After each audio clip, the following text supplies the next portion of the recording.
Olá, eu sou o professor Vidal e o tema dessa aula será ângulos. Olha, para não interromper a aula depois, já aperta o joinha e se inscreve no canal. Eu espero!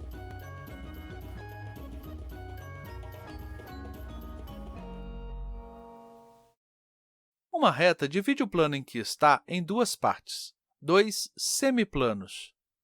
Um semiplano é infinito.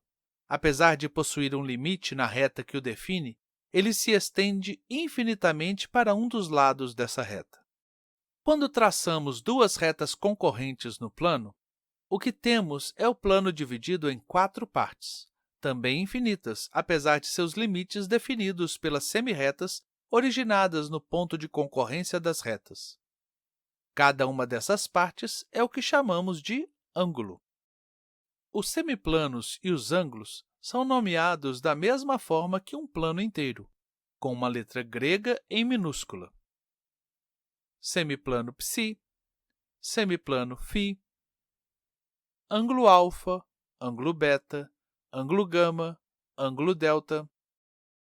O ângulo também pode ser entendido como a mudança de direção, ou a parte do giro que leva uma reta a assumir a mesma direção de outra, quando fixado o ponto de concorrência entre elas. Assim, é possível observar que as semirretas opostas de uma reta giram juntas para atingir a posição de suas homólogas na outra reta. Por isso, os ângulos formados por elas têm exatamente o mesmo tamanho. Ângulos de mesmo tamanho são chamados de congruentes. No cruzamento de duas retas concorrentes, se formam quatro ângulos congruentes 2 a 2. Esses ângulos de lados opostos, com o vértice comum entre eles, e congruentes, são chamados opostos pelo vértice, ou, resumindo, OPV. Um ângulo é formado, então, por duas semirretas de mesma origem e que estão em posições diferentes.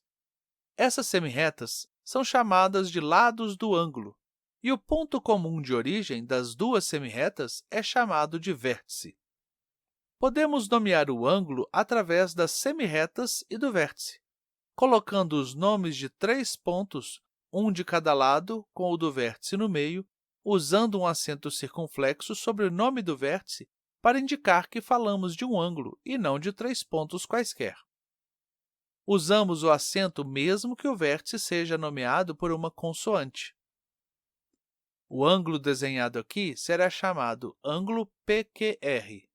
Seus lados são as semirretas QP e QR, e o seu vértice é o ponto Q. Dois ângulos que compartilham um lado comum e estão um ao lado do outro são chamados adjacentes. Os ângulos AOB e BOC são um exemplo de ângulos adjacentes. O ângulo formado por duas semirretas opostas é chamado de ângulo raso. Dois ou mais ângulos adjacentes que juntos têm o mesmo tamanho de um ângulo raso são chamados suplementares.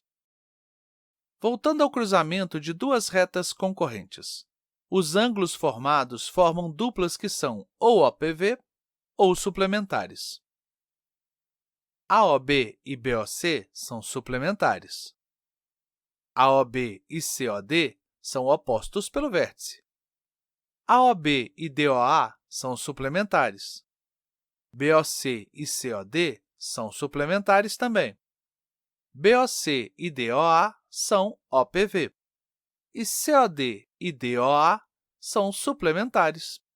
Nesse caso, quando os ângulos suplementares são diferentes, os menores são chamados de ângulos agudos e os maiores são chamados de ângulos obtusos. Os ângulos AOB e COD são agudos, e os ângulos BOC e DOA são obtusos. Caso os quatro ângulos sejam todos congruentes, eles são todos chamados de ângulos retos, e as retas que os formaram são ditas perpendiculares.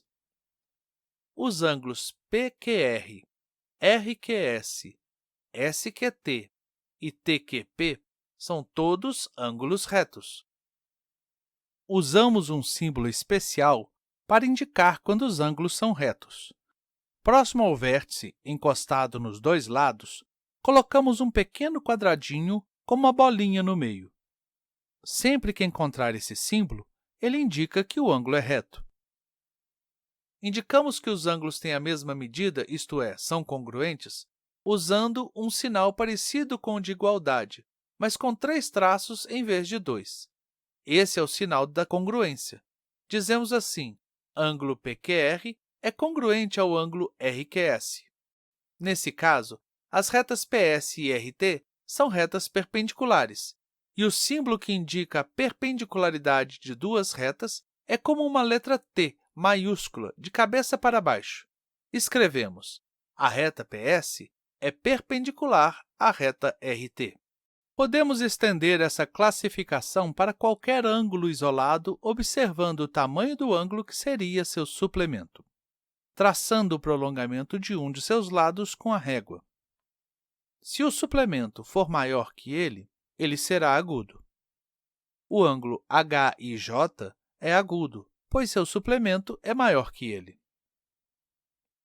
Se o suplemento for menor que ele será obtuso.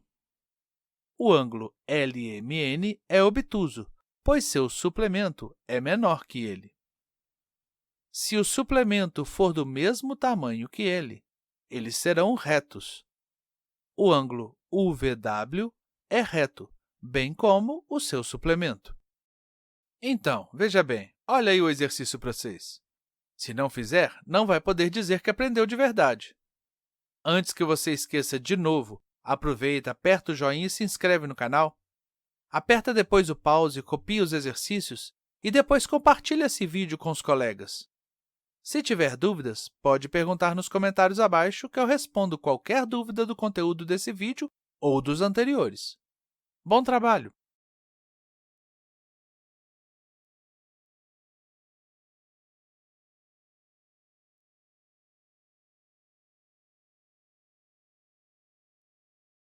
Então, por enquanto é isso. Até a próxima!